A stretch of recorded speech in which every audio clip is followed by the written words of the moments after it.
안녕하세요. 반갑습니다. 이금수입니다. 자, 지금부터 517번 조선 전기의 여러 가지 제도 문제 들어가기 전에요. 내용 정리 들어가겠습니다. 자, 일단 첫 번째는 15세기, 16세기까지 주로 이제 유효했었던 조선 전기 정치 체제 먼저 볼게요. 제가 지난번에 고려 시대 얘기하면서 고려나 조선 같은 경우는 정치 관계도 있잖아요. 그거 자체가 머릿속에 딱 그려져야 됩니다. 라고 말씀드렸던 거 기억나십니까? 오케이. 자, 여러분이 그게 그려지신다라면 여기 답하실 수가 있을 것 같은데요. 조선의 정치 조직 중에서요, 백관을 통솔해야 된다. 그러니까 모든 나라의 관리들을 이끌어가는 최고 책임자들이 있는 조직이 되겠고, 그래서 국정을 총괄한다. 재상 합의제를 통해서 운영한다. 여기가 어디가 되겠습니까? 여기가 바로 이제 의정부가 되겠고요. 반면에 정책을 집행한다 그랬으니까 이건 6조가 됩니다. 자, 그 다음 조직부터는요. 왕권을 강화시켜주는 조직이 있고 왕권을 견제시켜주는 조직이 있는데, 가령 예를 들어서 왕명을 출납한다. 청와대 비서실 같은 곳이겠죠? 당연히 왕권을 강화시켜주는데 이곳은 승정원. 자, 그리고 사법기관으로서 특히나 왕에게 직속되어 있는 사법기관이래요. 그러니까 왕에게 직속되어 있다라고 하는 것은 국가 체제를 위협하는 중대한 문제에 대해서 재판하겠다라는 거죠. 이것이 바로 반역죄와 강상죄가 되는 겁니다. 자, 그렇다면 이 반역죄와 강상죄를 담당하고 있다. 의금부. 자, 왕권을 견제한다라고 했으니까 3사를 생각하시면 될 거고요. 3사 중에서도 관리를 규찰한다, 풍속을 교정한다. 여기는 사헌부. 헌병 떠올려주시면 된다라고 했죠? 간쟁을 담당하고 있는 것은 사관원. 이 사헌부와 사관을 묶어두면 또 뭐라고 불러줍니까? 대간이라고 불러주죠. 고려 시대 때도 대간이 있었어요. 어사대랑 낭사를 붙여가지고 이제 대간이라고 했는데, 조선에서 대간은 사헌부와 사관원입니다. 아니면 둘 다 사자가 들어갔잖아요. 그래서 양사. 그래서 여기 같은 경우는 무슨 권리를 행사하고 있었냐면 서경권을 행사하고 있었어요. 서경권. 자, 이때 조심할 거는 고려에서 서경이라고 하는 건, 그러니까 관직에 임명하기 전에 그 관리들에 대해서 다시 한번 이미 지금 나가 있는 관리들이 점검하는 거잖아요. 고려 같은 경우는 모든 관리에 대해서 서경권을 다 대간에 담당합니다. 반면에 조선 같은 경우는 오품 이하에 대해서만 담당하고 있다는 거. 자, 국왕 자문과 경연을 주도하고 있다. 쉽게 말하면 왕의 스승들이 있는 곳이다. 이곳은 홍문관이 됩니다. 자, 그래서 1차적인 역할은 각각의 조직들이 무엇을 하고 있는지 여러분들이 비교 분석하시는 거. 비교 분석하시면서 의정부 6조를 기반 삼아서 왕권 강화와 왕권 견제, 강화시켜주는 조직과 견제시켜주는 조직이 있다는 것은 조선은 특정한 세력이 모든 권력을 가지고 있는 것을 싫어하는구나. 기본적으로 균형을 추구하는 정치 체제이구나 라는 걸 엿보실 수가 있다는 거예요. 자, 그리고 이제 또 하나 시험에 나오는 거는 여기 있는 조직들과 고려시대에 있던 정치 조직 중에서 비슷한 것들을 묶어주는 거. 이것도 시험에 나와주죠. 그래서 의정부다 그러면 뭐가 나올까요? 중서문화성. 성이 고려와 비슷한 거고, 육조라고 하면 고려의 육부가 될 거고, 승정원이라고 하면 중추원이 되겠네요.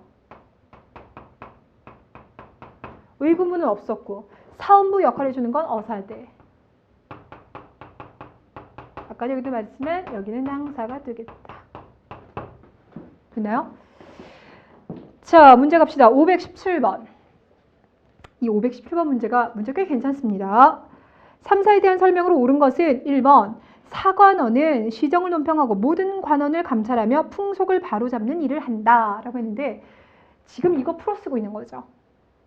그죠? 그러니까 이게 바로 사헌부예요. 2번에서 언관은 양사와 홍문관이 맡은 업무 성격 때문에 부르는 명칭이다 그랬는데요. 이 3사를 불러줄 때 3사라고도 하고요, 언관이라고도 하고요, 청료직. 언이라고 하는 건 말씀원. 그래서 여기는 언론 기능을 하고 있습니다 라고 하는 거죠. 그쵸? 자, 그러니까 결국은 뭡니까 여러분들? 사헌부, 사관, 홍문관을 묶어서 3사, 언관이라고 하면서 왕권 견제 또는 고관 대작들을 견제하고 있더라. 자, 그러니까 2번 맞는 거네요. 거기 3번에서 임금에게 간언하고 정사의 잘못을 논박하는 직무를 담당한다. 임금에게 간하고라고 했으니까 쓴소리를 할 수 있는 거 간쟁이기 때문에 사간언이에요. 그래서 하나 부탁드리고 싶은 것은 우리가 지난번 기본 개념 정리하면서도 했었는데요. 사헌부, 사간원, 홍문관 같은 경우는요. 어떻게 같이 연결시키냐면 그 당시 사료 있잖아요. 지금 거기 보기에 나와 있는 1번 아니면 3번처럼 그 사료들이 있잖아요. 그 사료들이 그대로 나올 수가 있습니다. 그거 우리 교재에 다시 한번 좀 짚어주시고요. 자, 4번에서 억원이라는 게 원억이라는 게 나는데요. 원이 원통한 거예요. 억울한 겁니다. 그러니까 되게 억울한 상황이 지금 이제 휩싸여져 있는 경우, 자, 고소하는 자의 소장을 주관하며 관원에 제출하는 일을 맡는다라고 하는데, 그럼 이건 지금 뭔가 재판이랑 관련돼 있잖아요. 여러분 조선에서요 사법기관이라고 하면 일단 좀 전에 의금부 보셨죠. 또 기본적으로 법과 관련된 일을 담당하는 것은 형조 쪽에 담당하고 있죠. 또 사헌부도 있습니다. 그러니까 정치적인 거는 이제 의금부랑 사헌부 쪽에서 이제 갈 거고요. 특히 관리들과 관련돼서는 사헌부 쪽에 갈 거고, 형조 같은 경우는 이제 재심을 담당했을 때, 지방에서 올라가는 그랬을 때 재심을 담당하는 형조 쪽에서 하게 되고, 장의원 같은 경우는 특히 노비와 관련된 거, 그리고 한성부 같은 경우는 수도 한양과 관련된 여러 가지 소송을 담당하고 있더라. 그리고 지방 같은 경우는 이제 관찰사라든지 수령이 그걸 담당하고 있어요.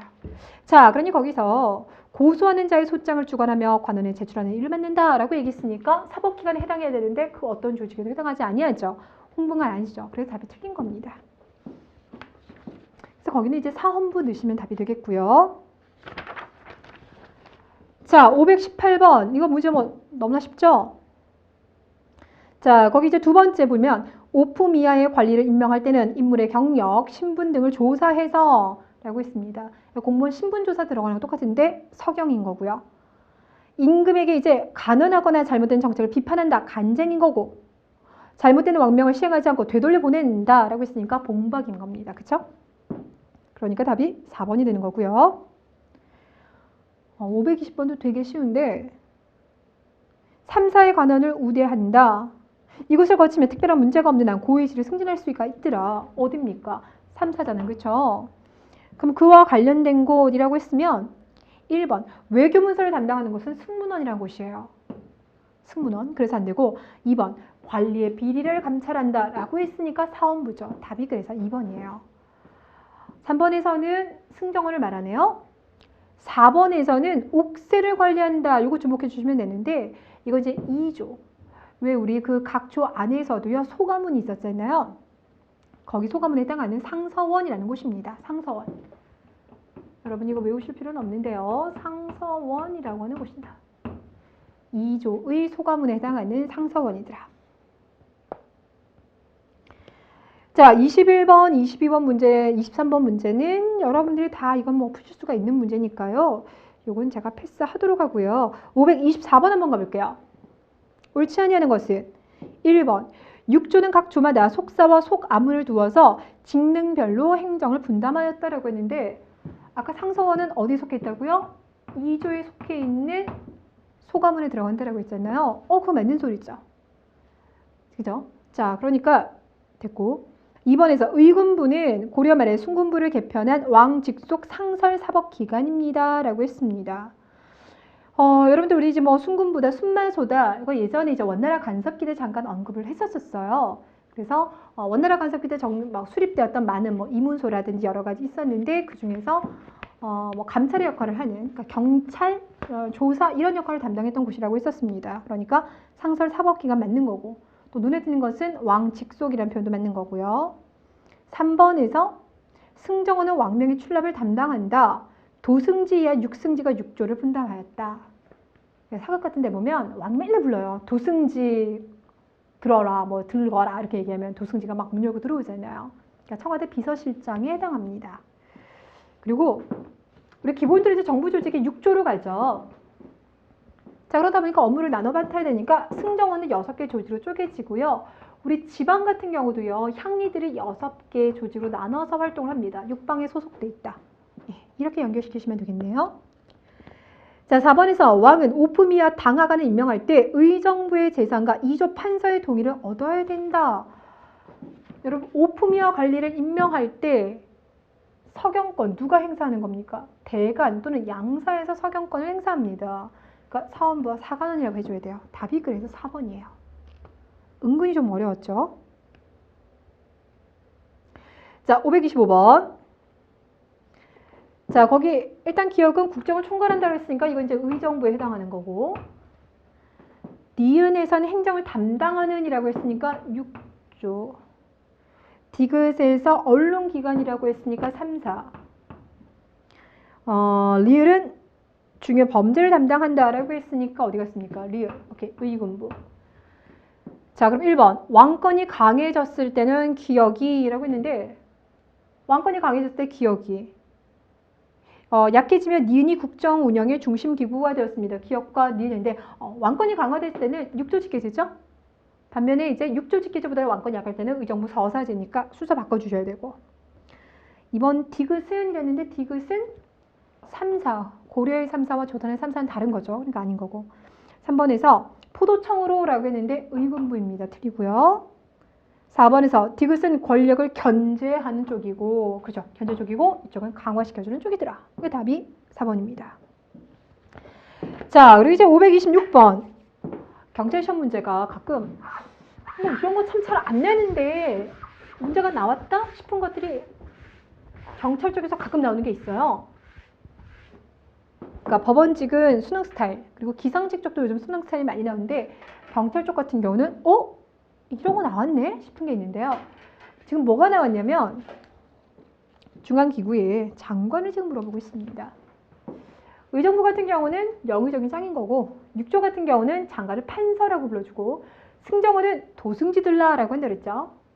의군부는 판사입니다.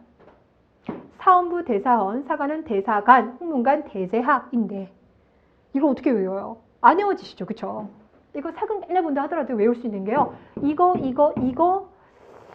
대사관이랑 홍문관의 대제학 정도 조금 나와요. 왜냐면 이 홍문관은 왕의 스승들이 있는 곳이라고 했잖아요. 그러니까 조선에서 최고 인재들이 있어요. 학문적으로 봤을 때. 대제학 집안의 딸내미는요. 그러다 보니까 야, 당신 아버지가 그렇게 대단한 사람이야. 시집 정말 잘 갔다고 합니다. 좀 웃긴 소리긴 하지만. 그러니까 여러분이 그냥 외우시기 되게 힘들어요. 근데 기본적으로 영의정과 판서 정도는 아실 거고요. 도승지 같은 경우도 그냥 승정원, 도승지 들라 이렇게 생각하시면 될 것 같고요. 의금부는 사법기관입니다. 그러니까 지금도 사법기관에서 판사가 재판을 담당하고 있죠. 그렇게 보시고 나머지는 어떻게 보시면 될까요? 그렇죠. 여기는 사원부 사관원은 아까 전에 대관이라면서요. 그러니까 앞에 대자가 많이 나오는구나. 그래서 대 이렇게 그냥 구분하시면 됩니다. 자, 그래서 여러분들 1번에 보시면은요. 의군부 판사 답 되셨죠? 오케이. 사헌부는 뭐가 들어가야 된다? 적어도 그렇죠. 대자가 들어가 줘야 되는 거예요. 그래서 대사원인 거고, 홍문관은 대제학. 그 집안 딸내미가 그렇게 시집을 잘 간다는. 성균관은 지사라고 얘기합니다. 지사. 자, 527번 이건 패스하고요. 너무 많이 했으니까. 528번 어울리지 아니하는 것은, 자, 지금 이게 법원직에서 나오긴 했어요. 네, 나오긴 했는데 이 지금 수장들을 가지고 푸는 문제는 솔직히 아니에요. 그거 몰라도 나머지 담당을 가지고 충분히 풀 수 있는 문제라서 여기서는 큰 비중은 안 되는데, 그래도 연습을 해보면 사원부니까 대자 들어가서 대사헌, 한성부는 판윤, 서울시장입니다. 장례원은 뭐 하는 곳이라고요? 노비와 관련된 소송이라든지 노비 문제를 다루고 있는 곳입니다.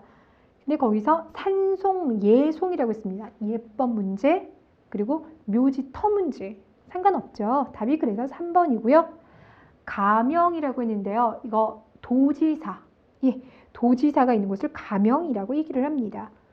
그러니까 자기네 관내 지방에서 벌어지고 있는 일은 도지사가 담당하거나 아니면은 구청장이 담당을 하는 거죠. 관찰사와 수령 되겠습니다.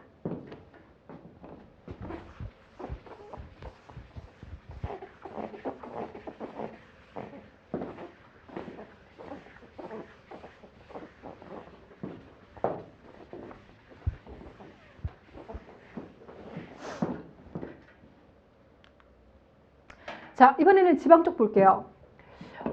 일단 여러분들이 지방을 볼 때는요, 고려와의 차이점에 주목을 좀 하시는데요. 먼저 고려 같은 경우는 5도 양계체제였는데 여기는 일원화가 돼 있죠. 8도가 되겠고요. 밑으로 가시면 부목군현이 있어요. 그거 굳이 나눈 거는요, 그 지역에 살고 있는 인구수에 따른 겁니다. 그러니까 부에 가장 사람이 많이 살고 있다고 보시면 돼요. 자, 그 다음에 이제 밑으로 갔더니 면리통이 나옵니다. 면리제라고 하는 게 고려시대 때는 없었잖아요. 끝나고 현 끝나면 곧바로 촌이었는데 여기 면리통이 났으니까 조선시대 때는 면리제가 정비되었구나. 단 여기에는 아직까지는 이게 항상 뭔가 처음에 시작될 때는 완벽하게 세팅되는 게 아니에요. 그래서 여기는 지방관을 파견한 것은 아니었다. 요거 하나 지적하시고요. 또 하나, 여기 지금 가면 리에 가면 집들이 있잖아요. 그 집들 5개씩 묶어가지고요. 뭐 한다? 오가작통법. 그래서 농민 통제합니다. 요거까지 같이 기억해 두세요. 자, 그 다음 전체적으로 봤을 때 조선의 지방제도는요, 고려에 비해서 중앙집권이 훨씬 더 강화되었다라고 표현을 합니다. 그 대표적인 게요, 군과 현의 모든 수령을 뭐했다? 파견했다. 부사, 목사, 군수, 현령. 부사, 목사, 군수, 현령을 다 파견합니다. 드셨어요? 자, 그래서 이렇게 이제 수령이 다 파견되었기 때문에 아무래도 향리의 세력이 뭐 할 수밖에 없다? 약할 수밖에 없다. 그래서 여러분이 알고 있는 거, 이 당시 향리 세력은 고려와 다릅니다. 증거가 나오죠? 고려시대 향리들 같은 경우는요, 군사 훈련도 시켰어요. 외역전이라는 토지도 받았어요. 과거 시험도 볼 수가 있어요. 그리고 지방을 실질적으로 지배를 해요. 지방을 실질적으로 지배합니다. 과거 시험도 볼 수 있었습니다. 외역전도 받았습니다. 군대 훈련도 받았습니다. 근데 이 모든 것들이 조선 때는 안 돼요. 조선 때는 오로지 뭐 한다? 수령을 보좌해주는 역할만 담당하더라. 그들을 보좌를 해준다. 단, 향리직 세습은 똑같아요. 자, 수령의 권한도 강화되지만 관찰사의 권한도 강화돼요. 그래서 관찰사는 각 8도를 맡고 있죠. 그래서 여긴 도지사, 여기는 아까 말했다시피 구청장이나 시장에 해당하는데 대표적인 게요. 고려시대 때는 관찰사가요. 6개월마다 가는 임시직이었어요. 근데 이제는 1년에다가. 고려 같은 이제 관찰사라고 안 하고 안찰사라고 얘기했죠. 안찰사는요. 별도의 상설 기관도 없어요.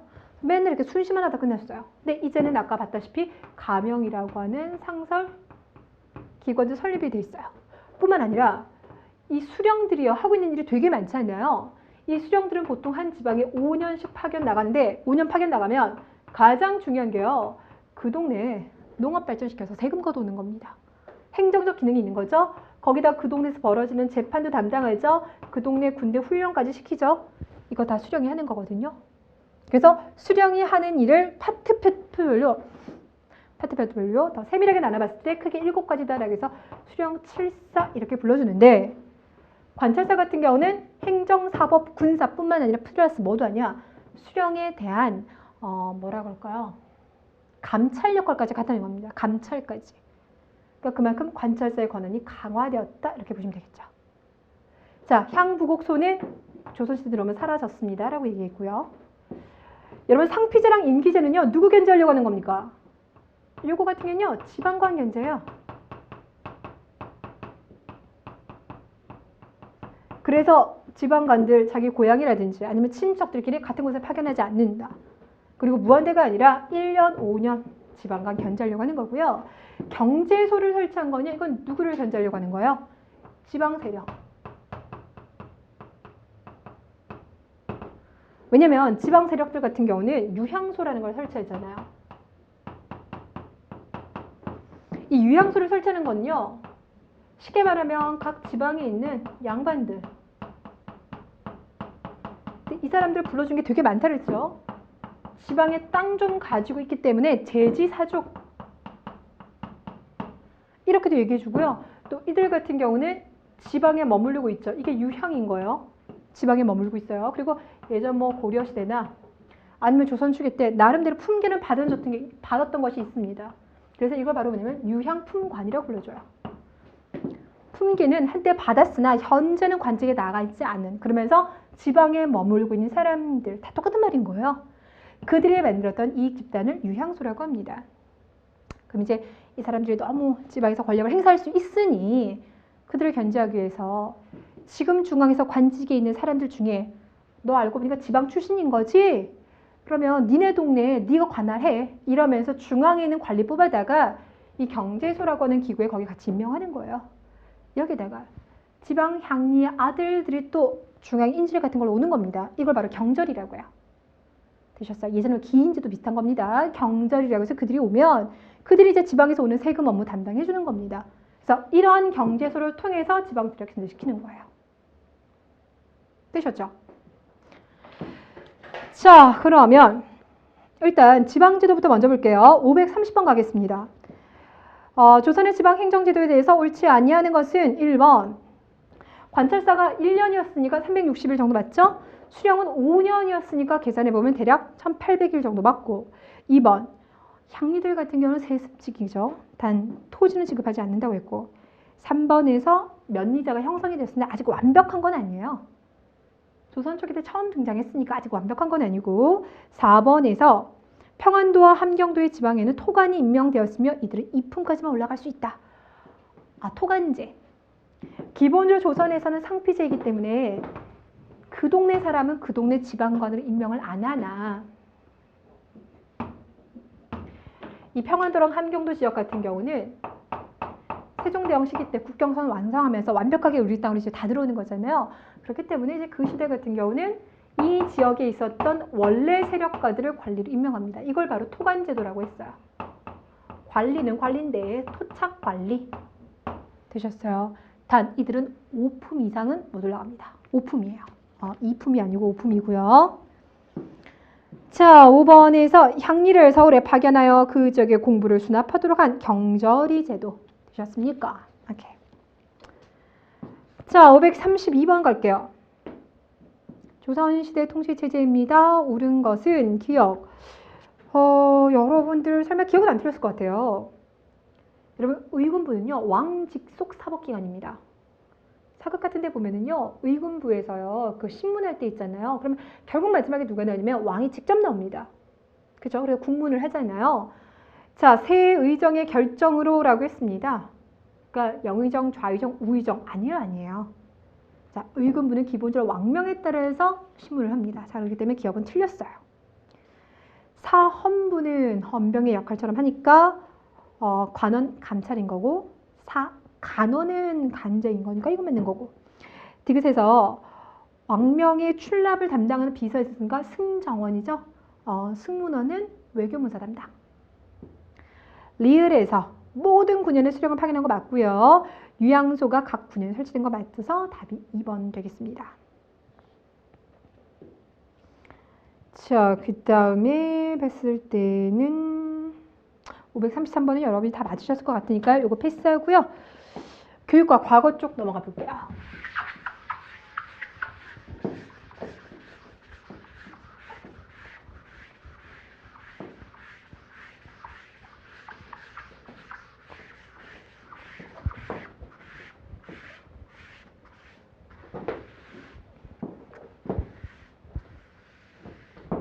여러분한테 이게 깨끗하게 보이는지 모르겠습니다. 최대한 깨끗하게 지우고 있는데. 자, 일단 과거제 중심으로 설명을 드릴게요. 다 알다시피 여러분들 조선은요, 음서가 있긴 있어요. 근데 음서를 이제 문음이라고 하죠. 근데 그 대상이 되는 사람은 2품 이상 관원에게만 그 혜택을 주게 되는 거고, 또 하나 문음을 통해서 관직에 나온 사람들은요, 당상관에 갈 수가 없어요. 되셨어요? 정 3품 이상인 당상관까지 못 오갑니다. 그래서 당하관까지만 해야 됩니다. 그러다 보니까 사람들이 문음보다는 과거를 더 선호하게 돼요. 자, 이거 말고요. 천거라고 해서 추천제 방식이 있죠. 대표적인 게 현량과가 있었고, 취재라고 해서요. 간단한 시험을 통해서 관리 선발하는 방법 등이 있었더라. 자, 그러니까 조선은 이거보다는 능력에 따른 과거제가 훨씬 더 적극적으로 추진됐다라고 보면 되겠죠. 과거 시험은 고려랑 다르게 뭐가 있더라? 무과가 있더라. 네, 이게 일단 특징. 승과 빠지고 무과 들어갔죠. 자, 그런데 이제 문과 같은 경우도요. 예전에 고려시대는 제술과 명경과 이렇게 갔는데 여기는요. 1차, 2차 또 갑니다. 속과 대과 이렇게 들어가요. 그리고 속과에 합격한 사람들이 대과를 곧바로 볼 수도 있지만 성균관에 들어가서 다시 공부하고 난 다음에 대과 들어가는 경우가 더 많이 있어요. 그럼 일단 속과, 대과, 무과, 잡과인데 보통 이제 우리가 말하는 문과시험이라고 하면 그 중에서 이제 대과 쪽을 두는 겁니다. 그래서 이렇게 시험을 보시면 되겠고. 근데 이제 문제는 이렇게 간단하게 안 나와요. 이 안에서도 되게 헷갈리게 나오잖아요. 이때 여러분들이요. 문과 두 개 중에서 이쪽 걸 말한다 그랬죠. 그쵸? 그러니까 일단 이거 묶어보세요. 그리고 속가. 이거 작가 있죠? 있죠? 각각의 특징을 좀 보시면 돼요. 대가랑 무가. 요것이 가지고 있는 이제 공통점이다 그러면 요건 일단 3단계. 전국 예비시험인 초시에다가 본시험 복시에다가 전시라고 하면 왕 앞에서 보는 시험. 초시, 복시, 전시로 이루어져 있더라. 자, 그리고 이제 복시를 합격하고 나면 전시 같은 경우는 등수나 매기는 거기 때문에 실제 합격은 여기서 하거든요. 합격을 하고 나면 뭐를 준다? 홍패, 합격증을 주게 돼요. 단, 차이점이 있긴 있어요. 특히 이제 여기서 다른데, 요 대과 같은 경우는 이 복시를 주관하는 게요. 예조, 교육과학기술부 이쪽에서 담당을 하고요. 그다음에 여기는 33명을 뽑아요. 반면에 문과 같은 경우는 국방부에서 담당하겠죠? 병조가 되겠고 차이는 28명. 네. 속과 작가. 이 속과 작가는 요거는 전시 없어요. 그러니까 요거는 초시랑 복시만 있고 복시에 합격하면요. 100패를 줘요. 홍패 아닙니다. 100패 줘요. 요게 달라요. 이해되시겠죠? 자, 그러면 여러분들 응시 자격 가볼게요. 일단 조선에서 천민 빼곤 다 되죠. 그러니까 양인 이상이면 다 된다. 그러니까 양인 이상이기만 하면 누구나 속과도 볼 수 있고 대과도 볼 수 있고 무과도 볼 수 있고 작과도 볼 수 있어요. 그러니까 쉽게 말하면 일반 농민들 있잖아요. 농민도요. 속과, 대과, 무과, 잡과 볼 수 있고요. 기술관 같은 경우도 속과, 대과, 무과, 작과 솔직히 다 볼 수는 있긴 있어요. 단 법적으로만 다 볼 수 있는 거지 실질적으로는 대과는 주로 양반들이 무과 같은 경우는 뭐 기술관이라든지 아니면 서울 쪽도 보고요. 잡과 같은 경우는 주로 이제 기술관, 중인들 쪽에서 많이 보는 거죠. 되셨어요? 그러니까 우리가 수업했던 건 이제 주로 누가 보느냐 이걸 보는 거지만 기본 원칙은 누구나 양인 이상이기만 하면 네 가지 다 볼 수는 있다. 단 하나 정말 조심할 게 있는데요. 단 문과 같은 경우는 응시를 제한하는 세력들이 따로 있어요. 문과는 조금 까탈스럽습니다. 4개만 꼭 기억해 두시면 되겠는데요. 일단 탐관오리. 본인은 이미 관직에 나간 거니까요. 탐관오리의 자제. 아들 안 되고요. 제가 한 사람 있잖아요. 여자의 아들, 손자 때까지 막아놨어요. 그러니까 여자들이 재혼을 못하는 거예요. 그리고 서얼. 태종 이방원이 정도전 되게 싫어했고 정도전은 알고 보면 서울 출신이라고 했죠. 반면에 고려시대 때는 서울이라고도 차별 안 했습니다. 마지막으로 향리. 향리 자제들이 쉽게 말하면 그러니까 잡과는 볼 수가 있지만 문과, 대과 쪽은 안 된다는 거예요. 그래서 문과 응시는 탐관오리의 아들, 재혼한 여성의 아들과 손자, 서울, 향리 빼고 나머지는 볼 수 있다. 원칙적으로는 볼 수 있다. 이거 네 세력을 기억해 주세요. 자, 시험 보는 시기를 보면은요, 가장 보편적인 방법이 이제 식년시라고 해서 이게 매년 본다는 게 아니죠. 정기적으로 본다는 소리가 되겠고요. 3년마다 보는 시험이 정기적인 거. 알성시와 증강시 같은 경우는 이거 특별할 때 보는 건데, 요 알성시 같은 경우는 왕이 성균관, 문묘에 가서 제사 지낼 때, 증강시 같은 경우는 왕의 뭔가 좋은 경사가 있을 때.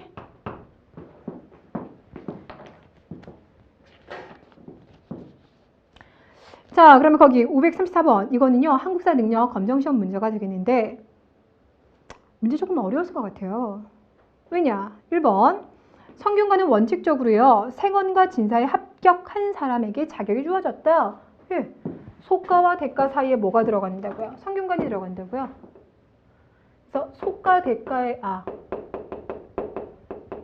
속과에 합격한 사람이요 생원, 진사 각각 100명씩. 그래서 총 200명이거든요. 성균관 정원이 200명이에요. 그래서 원칙적으로는 여기 합격한 사람들이 여기 들어가요. 근데 나중에는 합격한 사람 중에 안 가는 사람도 있고 뭐 이러다 보니까 정원에 좀 변동이 생기고 합격 자격에도 변동이 생기지만 기본 원칙은 속과에 합격한 사람들이 성균관을 가는 겁니다. 자, 2번에서 사부학당이죠. 사부학당이 원래는 이제 5개로 갔었어요. 동서남북 중으로 가다가 우리는 원래 또 북쪽을 안 줘요. 북 빼고 동서남중 이래서 사부학당입니다. 그 다음 이제 향교에 갔더니 사당을 두었다라고 하죠. 성균관이나 향교나 서원이나 유학을 공부하는 곳이라면 어딘지요 다 돌아가신 사람의 위패를 모셔두고 있는데 단 그 위패를 모셔두고 있는 그러니까 위패의 주인공에 따라서 명칭이 좀 달라져요. 문묘가 있고 종묘가 있고 가묘가 있고 사당이 있는데 문묘는 주로 이제 공자의 위패를 모셔두고 공자에 대한 제사를 지내는 거고 종묘 같은 경우는 왕과 왕비의 위패 가묘 같은 경우는 우리 집 조상 그냥 일반적인 사당이다 그러면요 선현 어떤 선현이냐 학문적 지식을 가지고 있던 유학 선현들에 대해서 제사를 담당하고 있던 곳이 사당이라고 불러주는 거예요. 자 그렇게 된다면 자 향교 같은 경우도 지금 이제 이름난 학자들을 모시고 있는 것은 맞는데 이름난 선비나 공신을 추모하는 사당을 두었다가 아니라 기본적으로 성균관과 향교 같은 경우는요 공자의 위패를 모셔두고 있는 곳이에요. 그래서 요거는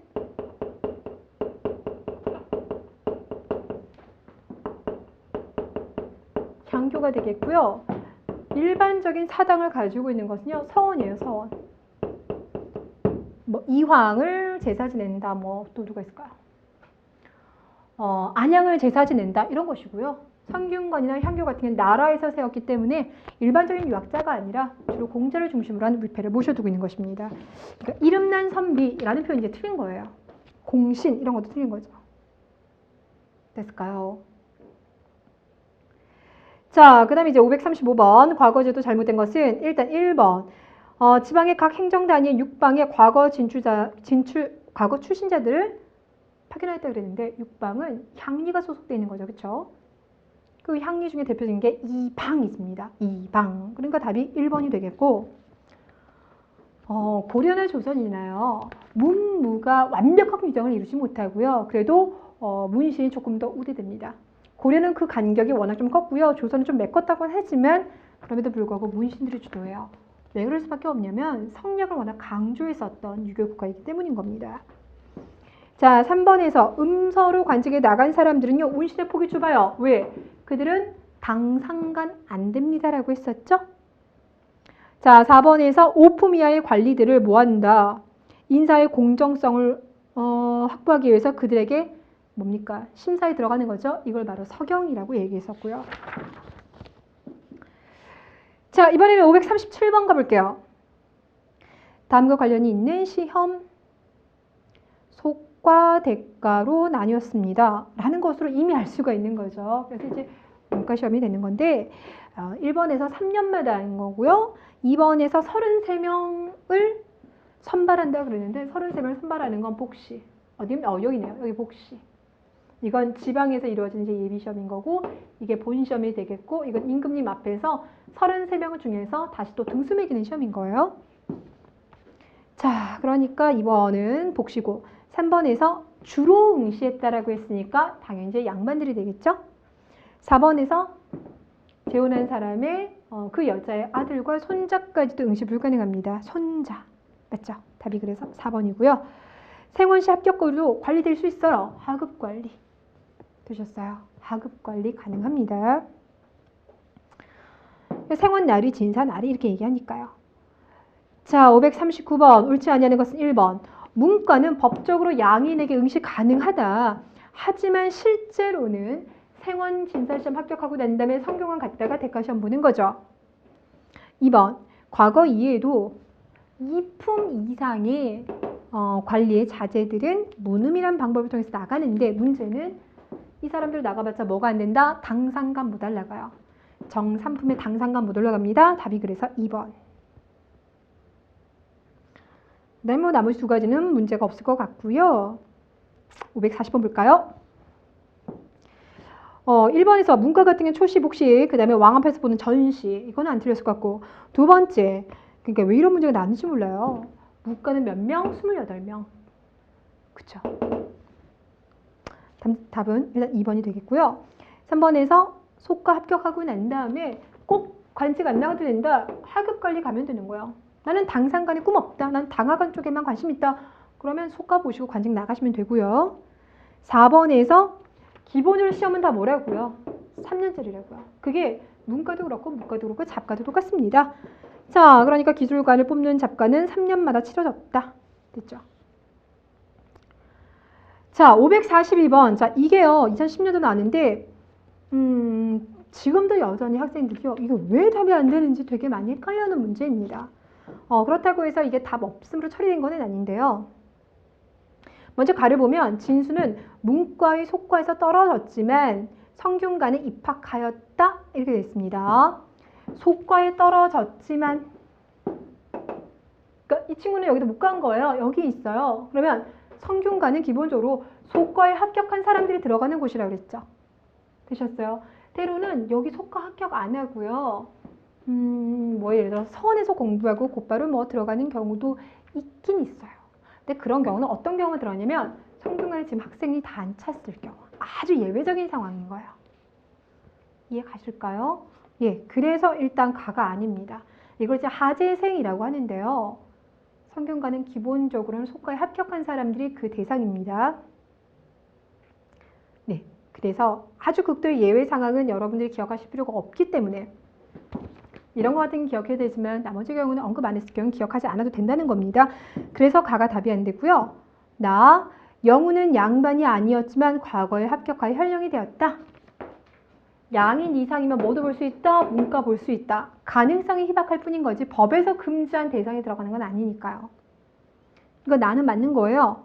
다 세진은 잡과에 합격했지만 승진을 위해 문과를 다시 치렀다. 우리가 생각하기에 잡과는 주로 누가 본다고요? 중인들이 본다고요.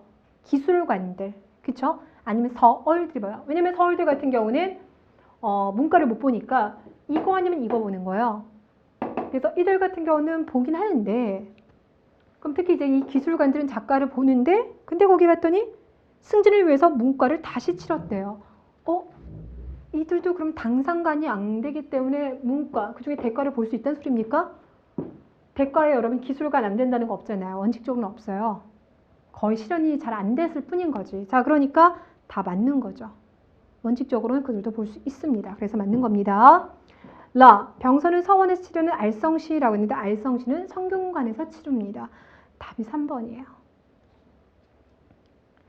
자, 543번 옳지 아니하는 것은 1번. 음서의 혜택은 예전에는 오품 이상이면 그 관원의 자제들에게 허용할 수 있었으니까 적용할 수 있었으나 조선시대는 2품 이상이었지만 가능하다 그랬으니까 1번이 답이 틀린 거죠. 상피제에 있었던 건 뭐 아실 거고 3번에서요. 고관이 하급 관리의 근무 성적을 평가하여 승진 또는 좌천의 자료로 삼았다. 대표적인 게 관찰사가 자기 해당 지역 수령들에 대해서 감찰 기능을 했었다라는 게 바로 이거예요. 근무평정이라고 하잖아요. 여러분들 그 공무원 세계에서는요. 맞습니다. 예, 그래서 답이 3번이 아닌 거고요. 답이 1번인 거고요. 거기 4번에서 인사의 공정성을 확보하기 위해서 오품 이하 관리의 등용이나 서경을 거치도록 하였다. 지금 이거 문제 봤을 때 되게 여러 번 나오죠. 헷갈리지 않도록 하시고요. 자, 544번 한번 갑시다.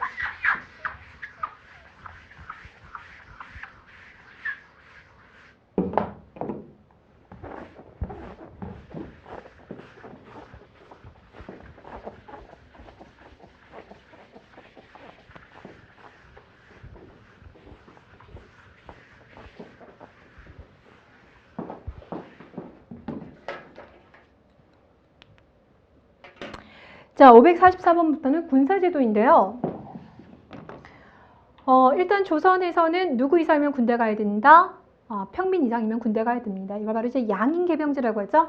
그러니까 양인들은 과거 시험 다 볼 수 있는 대신에 군대 다 가야 되고 세금도 다 내야 되는 거예요. 그래서 16세에서부터 60세 이상의 양인들이라면 가야 되는데 현직 관료 빼고 유학 공부 열심히 하고 학생 빼고 또 실제로 그 지방에서 수령을 보좌해주고 있는 향리 빼고 상인과 수공업자는 군대 가느니 물건 만드는 게 더 낫겠다. 그리고 숫자도 많지 않으니까 빼고 나면 결국 남는 건 누구밖에 없더라. 농민들이 거의 대부분입니다. 그래서 농병 또는 병농 일치제 이렇게 불러주죠. 됐죠? 자, 그렇다면 이렇게 이제 뽑힌 이 군인들은 그럼 다 군대를 가냐? 아니라고 했어요. 3인 1조라고 했어요. 자, 그 중에서 한 명은 진짜 군대를 가죠? 우리는 그를 정군이라고 하고, 나머지 2명은 보인이라고 해서 이 사람이 군대 가는 동안 농사 못 지을 거니까 그 사람의 생계를 책임져 준다. 자, 그러면 이렇게 뽑힌 정군은 중앙군에 소속될 수도 있고 지방군에 소속될 수도 있다. 맞아요? 그럼 중앙군에 소속되면 조선의 중앙군을 오이라고 하죠. 당연히 여기 가면 지휘관이 있겠죠. 근데 지휘관 빼고 우리는 그냥 일반 병사를 볼 거니까, 자, 조금 전에 말했었던 정군이 가장 많은 주류를 차지하고요. 여기에 갑사나 특수병, 특히 이제 특수병이라고 하면 이제 왕족들이라든지 이런 사람들이 자제들이 포함되어 있는 약간 이제 장교 같은 성격을 가지고 있는 게 특수병이라고 있습니다. 자, 지방을 지키고 있는 군대들 같은 경우는 우리가 주목한 게 어떤 식으로 그렇다면 이 정군을 편성을 해서 지방을 지키게 합니까? 이거예요. 여러분들이 이제 이거 외우려면 되게 짜증나죠. 영진, 진관, 재승방략, 그러다가 재승방략이 또 무너진대요. 그러면서 진관체제가 복구됐대요. 되게 헷갈리는데요. 근데 기본적으로요, 진이 나오면 뭐라고요? 진지를 구축한다. 그러니까 진지를 구축한다. 그러니까 군사적인 의미라고요. 항상 진자가 나오면 기본적으로 군사 조직이구나 이렇게 생각하시면 되겠는데, 이것도 마찬가지입니다. 그래서 영진체제라고 하면 어떤 지방이 있어요. 그러면 각 각 지방마다, 각 동네마다 이제 군들이 있겠죠. 이 군현 단위 여기 수령들이 있을 테니까 그들이 자기 동네 방어하는 거예요. 근데 이러면 너무 소규모이라서 진관체제라고 해서 그 안에서도 규모가 조금 큰 지역들 같은 경우는 조그만 지역들의 수령들을 이끌고 난 다음에 해당 지역을 지키게 하는 겁니다. 그래서 진은 진인데 여 밑에 있는 진보다 크기 때문에 이걸 무슨 진이라고 불러주냐면 거진이라고 불러주는 거죠. 되셨어요? 자, 이렇게 되면 해당 지역을 방어할 수 있는데 문제는 한 번에 대규모로 오게 되면 싸움이 안 된다는 거. 소규모 전투만 유리합니다. 자, 그래서 안 되겠다라고 해서 이 진관체제가요, 세조 시기 때 만들어졌죠. 그러다가 명종 시기가 되면 을묘외변을 겪어요. 을묘외변. 우리가 여러분들 을묘외변 겪고 난 다음에 선조 시기 때요, 임진왜란 벌어지기 전까지 한 40년간은 일본이랑 교류를 안 했어요. 그만큼 을묘외변의 타격이 컸었는데 그 을묘외변 때 재승방략체제로 넘어가요. 재승방략체제는 대규모로 쳐들어오는 걸 대비하기 위해서 각 지역에 군대가 있잖아요.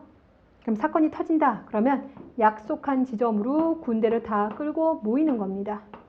그럼 중앙에서 지휘관을 파견을 해서 한꺼번에 군대 조직해서 적군을 상대로 싸우는 거예요. 그러니까 계속 지금 여기까지 오는 이유는 뭐예요? 소규모 전투보다는 이제 대규모 전투를 대비하기 위하다 보니까 계속 규모 자체가 커지고 있죠. 그런데 이제 문제는 중앙에서 지휘가 내려오기 전에 이미 왜군이 먼저 쳐들어와서 전쟁 치르면서 이게 다 깨져버린 거예요. 그래서 전쟁하면 다시 진관체제로 복구가 들어가는 거예요. 자, 그래서 기본적인 건 진인데 중간에 잠깐 재승방략했었더라. 자, 그리고 난 다음에 이제 예비군 성격을 가지고 있는 게 있는데 이게 바로 뭐라고요? 잡세군. 소고군이랑 헷갈리지 마세요. 소고군은 조선 후기 때 나옵니다. 자, 그래서 이제 544번에 보면 군사제도 옳지 아니하는 것은 1번 현직 관료, 지금 나란 일을 하고 있으니까 군대 가는 것보다 중요하다 생각하는 거죠. 학생들은 유학 공부나 열심히 하라는 겁니다. 그래서 군역 면제받은 거 맞고, 2번에서 노비는 보인으로 편성되었습니다. 그랬는데 기본적으로 양인들 가는 거예요. 노비들 같은 경우는 어디에? 예비군에 들어갑니다. 자, 그렇기 때문에 답이 2번이 되고요. 3번에서 중앙군의 중심이 오위죠. 근데 조선도 성략의 나라이다 보니까요, 무신보다는 문신이 더 주도권을 장악하는 경우가 있습니다. 그런 소린 거고요. 4번에서 종친이나 외척 공신들의 자제들 같은 경우는 일반 병사가 아니라 특수병에 들어갑니다. 545번에서 옳은 것은 1번 맞을까요? 틀릴까요? 틀렸다는 거 이미 채점에서 아셨죠? 왜 그러냐면 모든 남자는 군역을 담당하였습니다. 그랬는데 양인 개병 안에서도 누구 다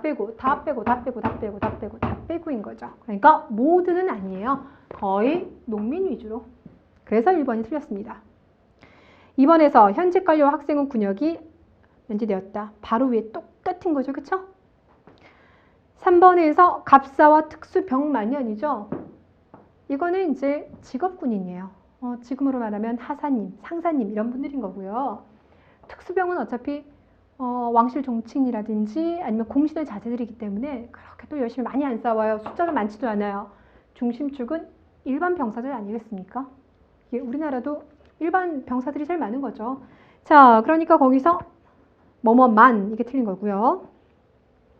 수군에 가는 게 더 힘들대요. 그렇죠? 배 만들기 위해서 나무 다 잘라 와야 되고 출렁이는 바다에서 움직여야 되고 너무나 힘들어서 수군을 더 힘들어했습니다. 그래서 임진왜란 때 우리 제대로 된 그 함선이 없었다라는 게 바로 그런 이유 때문인 거죠. 자, 5번에서 누가 빼줘야 됩니까? 무엇보다 농민을 빼주세요. 예, 농민은 주력 부대입니다. 정군으로서 중앙과 지방군의 핵심 군인들이에요. 자, 그 다음에 546번. 기역에서 지방군을 육군과 수군으로 나뉘어 군사의 유충지인 영과 진에 배치하였다. 영진체제를 말하고요. 그거는 꼭 영진체제가 아니다 하더라도 기본적으로 우리는 3면이 바다이기 때문에 육군, 수군 다 설치해놔야 되겠죠? 니은에서 세조 시기 때는 지역 단위의 방어 전략인 진관체제, 지역별로 지킨다. 맞죠? 디귿에서 임진왜란이 발생하자 이게 너무 무기력한 거예요.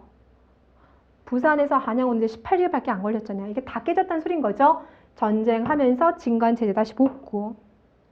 리을에서 소고군 있죠. 진관체제 복구하고 조선 후기 때 중앙군대 그중에 시작이 훈련도감이죠. 지방군 소고군이라고 하죠. 이거 다 선조시기 때 전쟁하면서 다 개편하는 거예요. 7년 전쟁하면서. 임진왜란 7년이니까 그 7년 전쟁하면서 개편된 겁니다. 자, 그러니까 병자호란 이후라는 표현 틀렸습니다. 답 1번.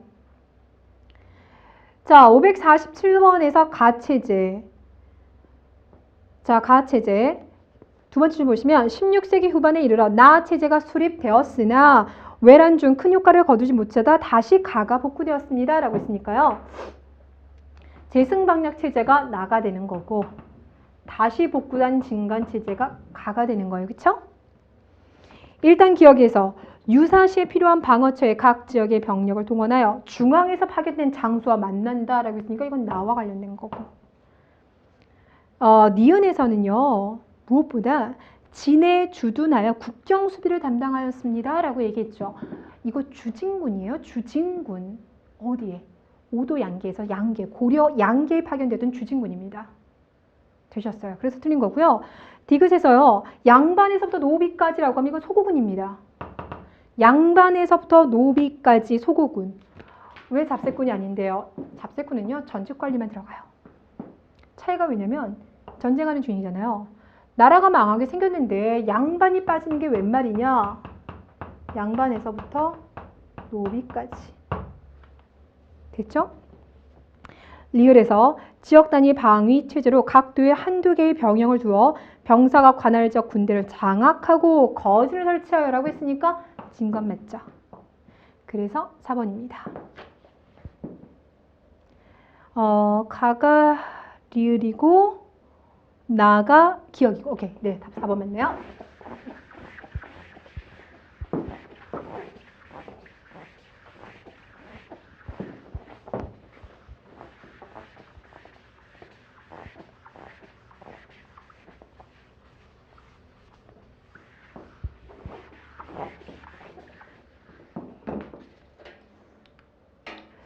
자, 마지막은 특히 여러분들 계리식 준비하시는 분들이 좀 잘 보셔야 되는데요. 우리 공부하다 보면요. 여건제, 봉수제, 파발제 막 되게 나와서 헷갈리는 거 있죠. 그런데 여러분들 비슷비슷한 거예요. 기본을 여건제라고 하는 거는요. 공무원들이 지금 한양에서부터 중요한 소식을 지방에다 알려야 되잖아요. 또 지방에 있는 공무원들이 한양에다 소식 전해야 되잖아요. 전화기 없으니까요. 인터넷 이메일 안 되니까 직접 몸으로 움직일 수밖에 없는데, 그래서 그때는 갈 때는 뭘 타고 간다? 말 타고 가는 거예요. 근데 너무 멀어요. 잠깐 그러니까 잠을 자고 가야 되겠죠. 그래서 그들이 말을 갈아탈 수 있고 잠잘 수 있는 곳, 특히 이때 잠자는 이곳을 이제 원이라고 부르죠. 이 제도를 갖춘 걸 여건제라고 합니다. 그래서 우리가 알다시피 여기 가면 이제 마패를 보여주면 말을 주는 거죠. 봉수제 같은 경우는요, 봉수제 또는 이제 그 봉수제를 설정한 봉수대는 산 위에 있는 거예요. 그래서 전국의 주요 산 위에다가 봉수대 5개를 설치하고 난 다음에 평상시에 아무 일 없을 때는 한 개만 뭐 횃불을 켜기도 하고 연기를 올리기도 하고 전쟁 터졌을 때 5개까지 올라가는 거죠. 왜냐면 말 타고 가서 이거 언제 소식 전하겠습니까? 그래서 아주 비상시 급한 소식을 전할 때 이제 봉수제를 이용하는 거고요. 파발제도 마찬가지예요. 나라의 중요한 문서를요 전달을 하는 방식인데 단 방식의 차이가 여기 같은 경우는 예를 들어서 이제 한양에서 출발해서 나주까지 그냥 그 관리가 쭉 가는 방식이라면 여기는 한양에서 나주까지 가긴 하는데 중간중간에요 계주 방식이에요. 릴레이식입니다. 릴레이식. 되셨어요? 그러니까 서울에서 부산까지는 누가 가고 또 부산에서 조치원까지는 다른 사람이 인수인계하고 이런 식인 거예요. 그리고 여기는요 기본적으로 숙식 제공 안 해요. 숙식 제공하는 일종의 여관 같은 게 없는 거예요. 왜냐면 조선 후기가 되면 워낙 주막 같은 게 많이 발달하니까 굳이 정부에서 이걸 마련할 필요가 없더라는 겁니다. 가는 방법은요 말 타고 가거나 걸어가는 방법. 이해되시겠어요? 그러니까 기본적으로 파발제랑 제일 비슷한 게 여건제인 거죠. 그렇죠? 제일 비슷하죠. 그래서 보시면은요 조선 전기 때는 이렇게 가는 거예요. 일단 외적의 움직임이 심상치 않다라고 하면요 봉화 먼저 울리고요 사람 뛰어가는 거예요. 그러니까 급한 소식 알리고 세부 소식은 이제 적어가지고 뛰어가는 거죠. 말 타고 가면서 막 가는 거예요. 그리고 이제 외란을 거치면서 저 여건제가 제대로 운영 자체가 잘 안 돼요. 여러분 이 봉수대 관리하는 게 얼마나 힘든지 아세요? 이게 뻑하면 그 봉수대가 무너져요. 그럼 그 수리해야 되죠. 또 나무 그 불지필 나무 맨날 모아놔야 되는데 비 오면 다 젖잖아요. 그럼 그것도 말려야 되죠. 또 전쟁이 맨날 납니까? 안 날 것 같아서 살짝 마을에 내려갔던데 그 사이에도 재수없게 누군가가 전쟁 걸어왔다 그러면 너 뭐 했니? 이러면서 곤장 맞거나 아니면 목숨을 잃는 경우도 있습니다. 뭐 그러기도 하고요. 이거 여건제에서도요. 이 역을 운영하는 것도 쉽지 않고요. 말 가격도 너무 비싸지고 그러다 보니까 외란을 이제 전후로 해서 이게 거의 무너져요. 그래서 외란 때 급하다 보니까 이제 파발제가 나왔어요. 단 말 타고 걸어가고 아무리 빨라도 봉수보다 빠르진 않겠죠. 그래서 또 조선 후기 때 이것도 나중에 부활을 해서 결국 같이 가는 거예요. 그렇게 보시면 됩니다. 그래서 여건제는 고려시대 때도 있었고요. 또 그 전에 우리 신라 소지왕 때도 나왔었죠. 그러면서 이제 신라 소지왕 때를 시작으로 해서 이제 여건제의 기원이 시작이 되는 거고요. 우역이라는 이름으로 있었습니다. 시작되다가 봉수제도 같이 겸하게 되는 거고요. 공통점은 둘 다 병조에서 운영을 했다는 거. 오늘 이제 국방과 관련된 중요한 문제들을 많이 이제 전달했기 때문에 반면에 파발제 같은 경우는 공조에서 운영했다는 게 좀 특징이 되겠고요. 보통 이제 30리 기준으로 해서 말을 갈아타는 곳들이 많이 있습니다. 자, 그렇게 본다면 이제 549번에서요. 1번. 신라 소지 마리간 때 사방에 우역을 두고 관도를 수리하였다. 그때가 이제 우리 역사상에 처음 드러나는 교통과 통신 제도의 정비가 되는 거죠. 처음 등장한 거고. 두 번째, 몽골이라는 나라는 세계에서 가장 넓은 대제국을 건립했어요. 끝에서 끝까지 소식을 전달하기 위해서 그만큼 이 역참 제도가 잘 만들어져 있어야 되겠죠. 역참, 여권, 우역 다 똑같은 소리예요. 예. 역참, 여권, 우역 다 역자 들어가 있죠? 다 똑같은 거고요. 다음 3번에서 조선 초기의 중앙과 변방을 신속하게 연결하는 군사 통신 수단으로서 파발제도라고 했는데 파발은 외란 이후입니다. 그래서 답이 3번이고요. 그 다음 이제 4번에서는 병조에서 담당한 건 이 두 개인 거죠. 근데 이제 2010년도에도 똑같은 문제가 나왔어요. 옳지 않은 것 1번. 봉수제가 유명무실해지면서 간헐적으로 이제 파발제가 등장하였다. 맞죠? 이게 나중에 숙종 때 다시 부활할 텐데 그 부분까지는 언급을 안 한 거고요. 2번에서 기발과 보발이 있다. 근데 보발이 더 많았어요. 이유는 말 타고 가기에는요. 우리가 워낙 산악정이 많이 있어요. 그러다 보니까 보발이 더 유행을 하게 더 많이 시행이 됐는데요. 길이 크게 3개예요.